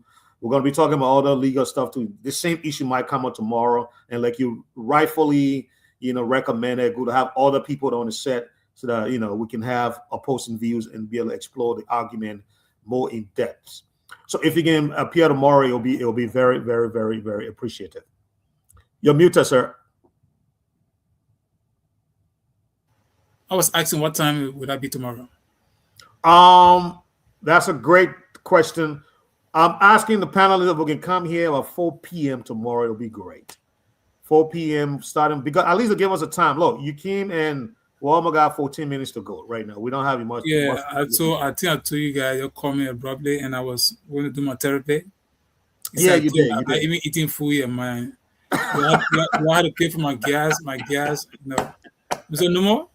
Yeah, Mr. Duo will take care of that. I get gas in my stomach now. I know, right? What for you the palm butter? Take gas in my mother. Yeah. Anyway, I'll be here tomorrow. Give me Oh, excellent, excellent. give And me please, the I hope topic. you don't mind me calling you to remind you tomorrow about it. Yeah, just you can text me No. Okay. Great. because I can be in class sometimes. Yeah. Dancing breast are show. All these lions lining up to I don't know, do what they want to do, but I am behind you. Nah, he's capable of taking care of himself. He I doesn't think the need. lions. I think the lions. He Mr. doesn't need. Number, Mr. Number, Mr. Number. Yes. I think the lions I have been what do you call it? Is that groaning? What? Because of you. Lions what? Lions grown, right? Yeah. Because of you. It's because of Yeah, you. So I guess the other lion, Amos, But I want to go. I want to go to Claudia before you can. it looked like he went to sleep. And yeah, Archie there, and Mr. Nubo, Alex Wulu. I want to go to Claudia so she can Yes, ask, so she can make either a comment or ask one question before we run out of time. Okay. Claudia, do you have any question or comment for the attorney? Thank you. I've been patiently waiting to get in. I know, and Mr. Nubo not giving me a chance to come to you. No, time will come when I get a little veteran in this program. I'll be able to, Mr. Nubo and I will be able to be hauling the pool in a bit because he's very active and I like that. So I just want to give an input on this because this is very unfortunate in terms of I'm not a seditian. I'm not into politics. I love entertainment. Let me just be clear on that. But when we hear this thing called witch hunt, we always hear it and we know it affects people and it doesn't affect us directly, so we don't care about it. And I don't believe in witch, but this is really a prime example of that because we're talking about an organization and foundation that is taking care of orphan children that have been in orphanages since they were born. Okay. And they've accepted 5-year-old children starting at 5 years old. And they only started at having, I think, about 5 to 10 kids at first phase. Now they are at second phase, which allowed them to increase the kids depending on donorship and sponsorship. Now, here's my input on this whole entire thing. This is a prime example of it has nothing to do with the government. This has nothing to do with auditing. This has nothing to do with how you get your money to do what they want. It has a lot to do with the corruption that is going on in the Marshall in terms of land selling, land corruption, and this land greed. This is syndicate crime of individuals who've come together to sell, keep reselling, selling and selling. The land that foundation is on, the people who sold the land to them, if you do your background check, there's a lot of controversy behind the land. And the land owner, the land seller, and the original land owner are all pulling and hauling. And the information I got from a source 3 years ago was, emotion, we're going to take our land back. I said, take your land back? How do you take your land back when you've already sold it? Trust me, that's not the rightful owner of that land that sold that land. So eventually we'll get that land back. So this has nothing to do with auditing. It has nothing to do with how she got her this and that, because we all know being a first lady, you have entitlement to a certain budget, a certain amount of pay that you receive. And I, being someone that has entered in the infrastructure of the compound, I don't think much was really spent in terms of the foundation, the structure, not talking about what is inside, like the bunk beds, the TV and stuff like that. The auditorium has space, it has chairs and things like that. But it has a lot to do with the land. I'm sure there's some background people, you know, talking about this land dispute. There is a dispute. The foundation, I have went there before trying to inquire about it. They're like, oh, leave that thing, I scam, go on one side. Well, here we have it now, where Claire Foundation now is at a standpoint where they are very, very vulnerable. This is the time now the town leadership that wants their land can come in. Because if Claire Ware Foundation is unable to show a single document that lets the government know how they acquired these funds that they had to be able to put pavement roads inside, paved streets, a gymnasium, a computer school, a dormitory that hosts these little innocent kids, then she's not going to have right to probably even continue with that foundation organization in that place. And then now the town can come in and say, we want our land. And they're going to be lucky to have all this infrastructure, which is in the next 20 years would just be trash, because they're not going to know how to maintain that kind of infrastructure that she put in. So I want to ask you a question. Is anyone looking into that? Because we know that during maybe yes. Mr. Nubo can give you. Mr. Nubo, let land, please. Let's answer the question. Land, Mr. Nubo. What? Plug that land, please. She's asking question. Let you complete the question. Yes, please. No, she completed a question. Okay, Mr. Nubo. Okay. When you're talking, you say you let nobody interrupt you. We didn't interrupt you. Okay, go ahead. For purpose of talking about land issue and what is going on, there's no dispute regarding who owns the land. The land, if the government wanted to get Claudia out of that land, they would have gone by action of ejectment. They would have ejected the entire group from the land, and government would have taken over that land. But as far as we're concerned, the talking about corruption is to identify how that huge structure came about. That's my understanding of this case. The LACC did an investigation and found out that the government money is in that property. Now, whether or not the government is going to be fighting for the land and the property, it's good that you ask the question, and I think it makes a lot of sense that we all be looking at it that way. Is the government only going after the complex, or is it going after both the complex and the land? Because land action to get it out of the land are ejectment by itself.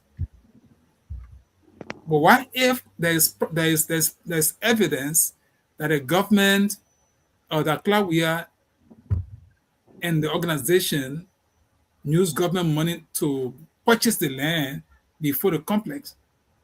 So those pieces of evidence, when they are introduced in court, the lawyers can distinguish, the case, and they can go after the complex, and they can go after the land itself. But if the government I just want to come in a minute, because if the government is saying that they want to know how she acquired all this money and so forth and so on, it's kind of strange to me, because it's almost like the government is the cause of her even having to spend so much money, because it took the infrastructure so long to be completed. Communities, the town around the foundation were complaining. They're like, dog it, since she bought this land, 5 years, 10, they just building on it. It can't finish. It can't open. We can see children. We'll take it back, because the agreement between the land and us in the town here between her was that after she acquired the land, she's going to build on it, have job availability, have everyone working in that place are living in the town. They live peace community. They live Freetown community. They live in Molest Town. They live in Henrystown. They live in Poundstown, Government Town. They live all the way to Ranger, all the way to Boys Town. All the employment in there is people living right within the community. Here's the point, right? So it's as if the government, I'm sure the town people said, look, we have an agreement, a contract says that it should be completed in 10 years, so forth and so on. And she's not completing it. So we want our land back. The government said, okay, let contact her with a notice, say, look, you got to abide by the rules of your contract. And to my surprise, I started seeing kids coming. It wasn't even completed. If I tell you, now, I can go there now and take a picture. There's absolutely not one drop of light. The children are in darkness from outside. Anyone can go in there right now from the main road of the fence, where you only get 2 security guards. They don't have gun. They have a batoon, and enter in there and slaughter or do any bad thing to those kids. There's not even when you talk about electricity, there's not enough there. When you talk about the proper security to there's not enough there, because it's almost as if the foundation was forced to hurry up and open. So if she had to force herself to open, where did she get the funds from? So the question should be, where did she get her funds from? How did she get her funds? And it's not about asking her to bring document. It's about the government checking in their own files, because it came from, probably, like you said, the government assistant, maybe individually, not the government per se. So we need to be finding out where she got her money from before we be finding out how she got the money, how she spent it, where she got it from. That's important. But this is exactly what the asset recovery fund is requesting for. Where she got the fund from? From government sources, from private sources, and what have you? Anyway. Yeah, and I think the question, your concern as to why government been sitting all these while and couldn't go after this piece of property. You are aware that the government was being run by George Weah, who happens to be husband to the to Madam Clark Weah's husband, the president of the Republic of Liberia, running a business called the Clark Weah's Foundation. No one expected the George Weah to go after the Clark Weah's Foundation to say this is government property. So the best group to go after, assuming and not admitting that this property is government property, the group that's supposed to go after would be this government. This government has the good standing to go after that piece of property, but not the George Weah himself. So, and for those who sold the property, let us assume there was some understanding between they and the Clark Weah Foundation. Either the government give them money, or the Clark Weah Foundation give them money and they pay for the play. Whatever the arrangement is, that is not before court. That is between them. Those were contractual understanding. If they did that and the land belonged to someone, let us assume that even the Weah, let me just think, Lord Daddy, let us assume the George Weah presidency went and took over that land by force. And the citizens in that area could now fight the government at the time. And if it is true that anything of those kind happens, at this time, with all of the conflicts ongoing, those persons who feel that the Clark Weah or the president and his wife went over there. Now, let me be careful with this one, because people say, oh, you're talking like, oh, George Weah went after people. No, that's what I'm saying here. I'm saying, assuming that the property was taken over illegally, and people sat down or they were afraid because the president has gone in there. Let us assume, not admitting. I have no evidence as to what the whole property is all about. At this time, this government should go after, they are going after the property. Now, the lawyers themselves, whether they have done an investigation to understand whether that land, besides the complex they're looking at, whether the land is in conflict, that's an issue. But that issue is not before court. The another thing that you raised, which is good, is about the children. If there are children in that property and government is fighting a case, it is heartless for the government to sit and cannot find means for the survival of those children in the home. You're fighting for a piece of property that is protecting Liberian children. I don't care whatever the case is going to be like. The government should, first of all, should think about how they can protect those children. But not to say, okay, Since the woman started the foundation, she's responsible. If the place is in conflict and then there are effort of the government to seize that property and the kids don't have means of survival, government should do something about it to protect those children in that place. You want to relocate them and take care of them. So that's what I would say about the children and the land. Anthony Jensen, let me push back on that a little bit. Yeah, go ahead. And I can see where my colleague Claudia is coming from. Oh, we all have a soft spot for children. Mm-hmm. And the unfortunate part about it, Anthony Jensen, is that the former president, not first lady, Mm-hmm. Madam Ellen Johnson Sirleaf, and our current senator from Bapaloo County, Senator Amara Conan, are all playing the children as a political football. They are going in there and making the same case my colleague just made. That look at what she has done. She has taken children from the street. She has sheltered the children. She's providing the fantastic environment for the children. But that's not the point here. And I want to emphasize, that's not the point. They are not saying we're going to bundle the children up and kick them out of here if I were going to shut this place down and what have you. No. They have a lot of place to run, Anthony Jensen. The place is running as normal, Okay. They have not interfered in on that. But all they have done is say, just your point. I was responding to the caller or your colleague that asked the question. Right. Because she said that the kids are over there, there's no running water, there's no electricity, and they are hardly getting food to eat. That's what she said. So in the face of that, the government of Liberia has an entity that should be able to take care of children welfare. So let's assume, let's look at it that way. I mean, I tend to agree with you, until proven otherwise, that the Cloudware Foundation is still taking care of those kids. But let's assume that is not the case. The government of Liberia should be cautioned enough. And on these kind of shows, we should be able to caution the government, assuming that what the girl said is true, that these kids are not living a vulnerable life in the foundation because of the ongoing case. We should caution the government never to allow any Liberian child or children to be in a place when there is contention. The government has an obligation. They have women affair or whatever. But Anthony Jensen, the government have failed miserably on our end.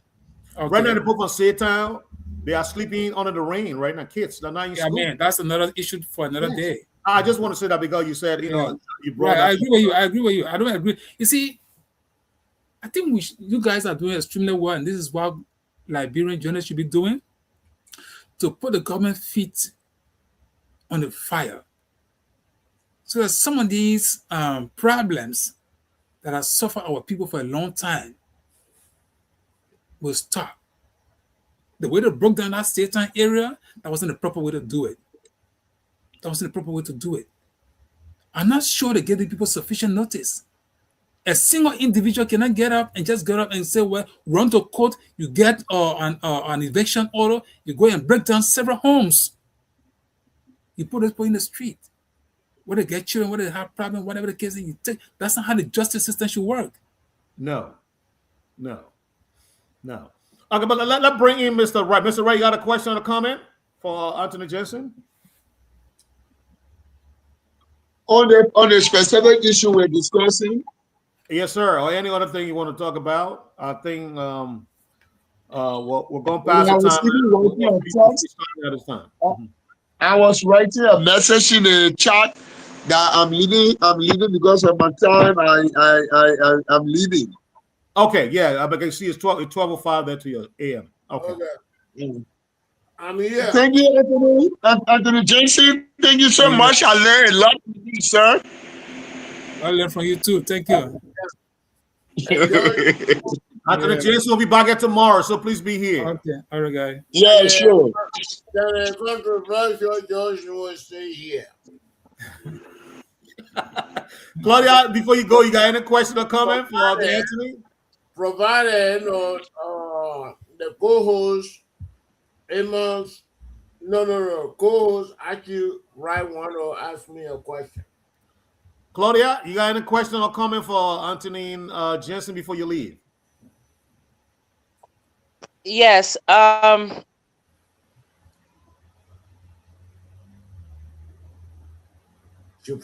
it is very dangerous what's going on. You know, I've been brought back to realization of a previous guest we had on the show, and he made a very serious comment saying that sometimes you have to stretch and break the law without causing any damage if you know that it's needed to be broken. I mean, he didn't say it that way, but it pretty much is like boiled down to what he was saying. So in this instances, is there a way, for example, if people were to come out and say, okay, we're going to protest this thing, she's doing a good job with these kids need to be there, this could hamper the safety and the longevity of the kids being in a very good foundation, could the case be thrown out? Can it be thrown out? Can it be forgotten about? Could it be pushed under the rug? Can there be any maybe a meeting somewhere where all the lawyers sit down and say, okay, look, let's take this off the dock. Let's handle it this way and just forget about it. All right. If you guys weren't able to show us any documents, maybe from now on you can keep a record, write a report every month, at least keep the government. Maybe she's doing something wrong. Maybe she's not enlisting with the government in some kind of way. Maybe the government has some kind of protocol that involves where every foundation organization has to have a report that they submit to the government, apart from auditing, that she's not doing right. Claudia is pleading is there for a way this could be here. I don't even know what Claudia is talking about. Claudia for the babies. I met the babies. Claudia is confusing the whole. I met those babies. They're so adorable and so intelligent. We don't know if let us assume Anthony Jensen. Let us assume that children are over there, children are living there, right? And I have children. I have seen horrible situation. So when she's expressing these things, I just hope that she doesn't also link with a sedition attitude, right? Where you must support everything the sedition is doing, whatever they're doing. You know, I don't hope that's the situation. But I think her sympathy is important, and that is to caution government, assuming that government is allowed to take over that property. What should government do to those children that are over there? Now, that will bring us to the issue of Satan. If you can put those citizens outside, why don't we think that government could also go and put those children outside and say, okay, you'll go, whatever they took off and they carry back? So I think that's where she's coming from. And we should caution government. Do you I think she's saying, is there a possibility of out-of-court settlement here? Can we find a way to meet halfway? That's a good point too. I think I was thinking. Yes, sir. Listen, we are talking about two different issues here. The Satan issue is not like the. I agree. 72nd issue. Okay, you're right. It's me. I'm listening up. It's individual. Right. But here's the point. Claudia is confusing the whole thing. No, she's not. There's a humanitarian aspect. There's a number. No, actually, we're talking about the It's confusing the whole issue. Mr. Nomo, there's a humanitarian aspect she's taking it from, and I agree. Exactly. So we all have to be also concerned about the law is there. There's something she said that the lawyer said. I wanted to make a comment on that before I forget. Okay.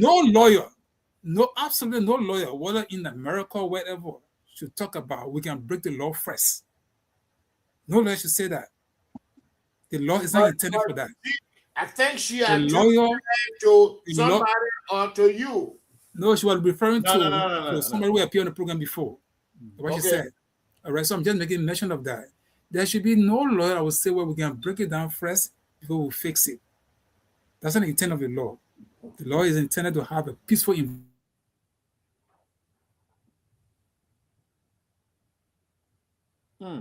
Oh, I can't get you. Yeah, he's static. Static. Andre Johnson, we can't get you. Yeah. And you're in the U.S. You are not with me in West Point. What are you trying to say, Mr. Wow. Wood? I just want to comment. I'm not. Okay, he's back. He's back. Okay, He's back. yeah. I am not a sedition. Okay, I get you. I am not a sedition. Claudia, I'm not a politician. Okay, that's good. None of that. I'm not even showing sympathy. That's good. Excuse me. You have to know the difference between sympathy and empathy. I am not showing sympathy. I'm showing empathy because I know the vetting process and how they got these kids. And I didn't know anything about sedition. I've never met Claire Weir. She's probably never seen me. I've never interviewed her. I've never been in the institution while she was there. It's always, I'm a community dweller. It's always the nosy watchdog in me that carries me around those type of activities. But I know the vetting process that went on to get those little kids up in there. And I know that it was not an easy process where they can put their own kids in and act like your mother. You know, like during Ebola time, I saw how people acted like kids' parents were dying from Ebola. I know how fake of a game we played here during Ebola time. So I know these are really orphan kids that don't have mothers and fathers. They're all depending on being familiar with their guardians. Every day these kids wake up, they're familiar with their nanny, they're familiar with their teachers, they're familiar with people. If the government takes over, guess what happens? People are going to go in there and they're going to be ego struck. They're going to be property struck. They're going to probably dismantle and probably steal half of the things in there. I mean, it's just going to be upside down for those kids. And at the end of the day, they'll end up back in the various orphanages that Claudia, they took them from. I don't think we should reach a conclusion. I know what happens when things have to stop. Yeah, but we can't reach a So conclusion. I don't want that to happen. I was just asking, is there a way? Yeah, that's what I said. I just wanted to know if this case. Claudia, you had a good humanitarian point, right? And I don't think the government will go and throw those children out. If it comes to that point, then of course we all will assemble here and tell government what she's doing is wrong. Relative to whether there can be a settlement, you know, people in Liberia make things very complex. When people serve in government, there should be a way in which some of these discussions can be handled. And I think, but people had to just be real with one another. Could Joseph Boca sit with the Weir, or the Weirs, meaning the president and his wife, and talk about these things behind closed doors? Say these are pieces of evidence. And the evidence speaks to the fact that the property is not yet belong to government. How do you put advice we handle this matter? The government wants its property back.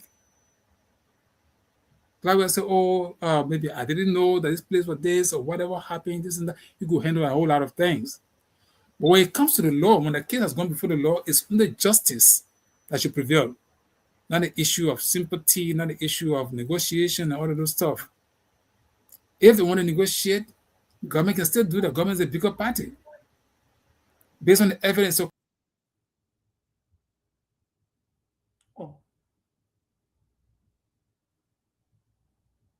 we advise you to leave the property within 2 years' time, within 1 year time. Pack up, run up, and turn the property over to the government. Something can be said, and that can happen in a courtroom. If they find that there is a way to reach a compromise, they all can stay in the courtroom and take a decision. Just somebody admitting, I know these are the pieces of evidence. What do you see? These are the checks that was issued by the government of Liberia. From the bank account, these are the individuals whose signatures are on the bank account. What do you advise? We don't want to take a rough, tough route on you. So we give you time to run up and turn the property over to government. The government has a right to do that if they want to. Or if they feel that there's some criminal activities in there for which somebody should suffer, then of course, government can go after those persons too. I think everybody's sleeping now. Archie? No, we out. Maybe, yeah.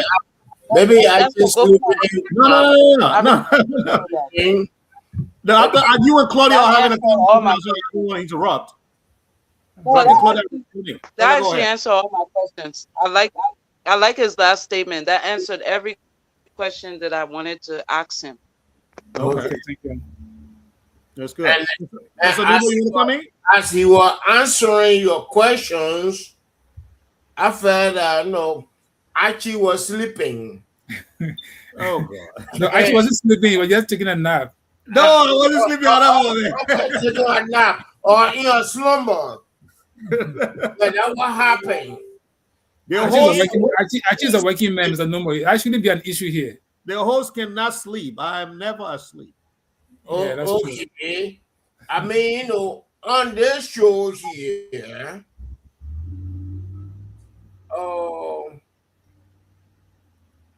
I feel that we must be realistic. Mm-hmm. Realistic about what? If Joe Boakai make a mistake, we must point it out. If you never done that on the show. Wow. You never point out President Boakai's fault. Do not interrupt me. Okay. And you Archie, why are you the one sending money to Joe Boakai campaign? That has got nothing to do with the discussion. No. And you trying to. What's about you? What's about you yourself? No, Archie was the money man, the John Monroe Committee. But what's about you yourself? That's what I'm saying.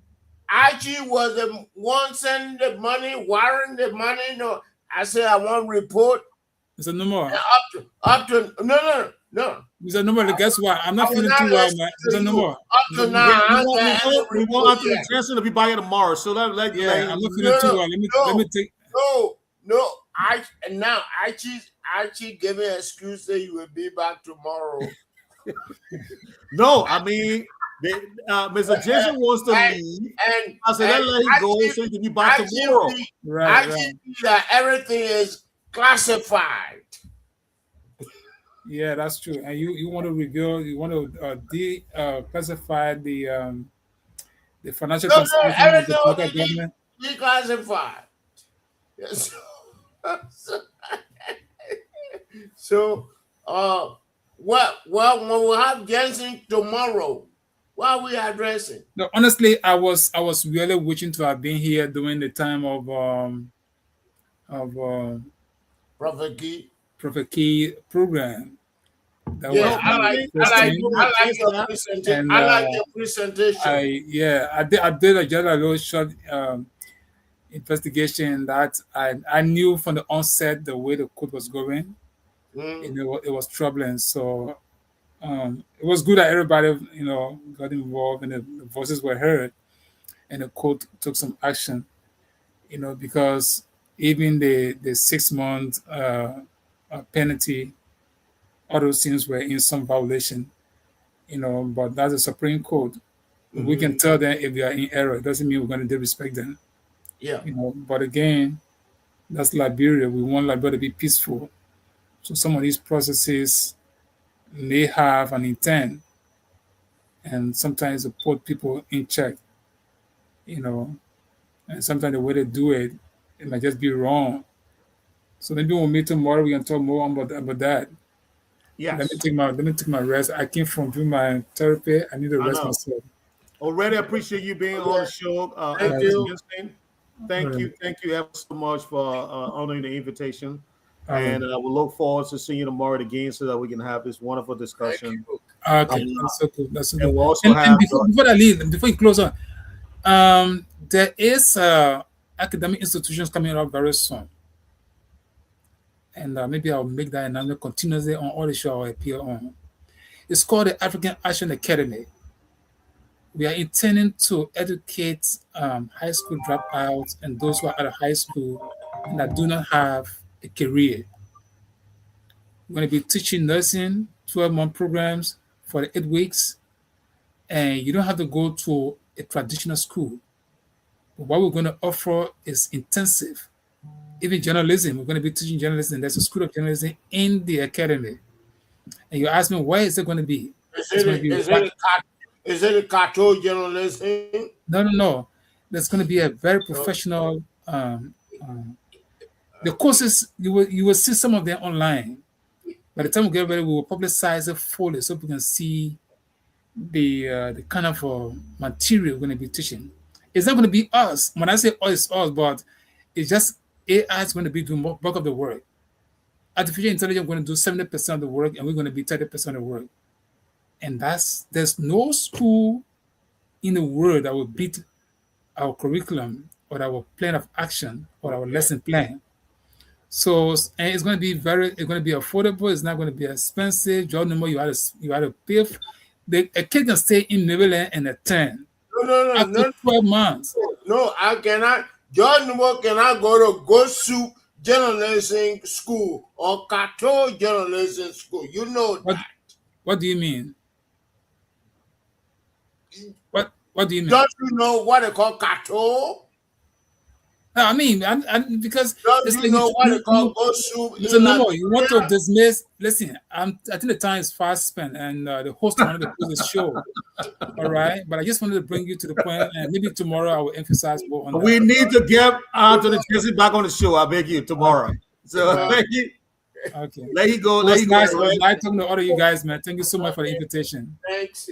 Okay. Well, we're glad having you too. We'll see you tomorrow, sir. Yeah, thank you so much. Have a good night. Bye-bye. Okay, yeah. All right, Claudia. I'll see you tomorrow. Lady Claudia, I appreciate your presence on the show, and have a good night.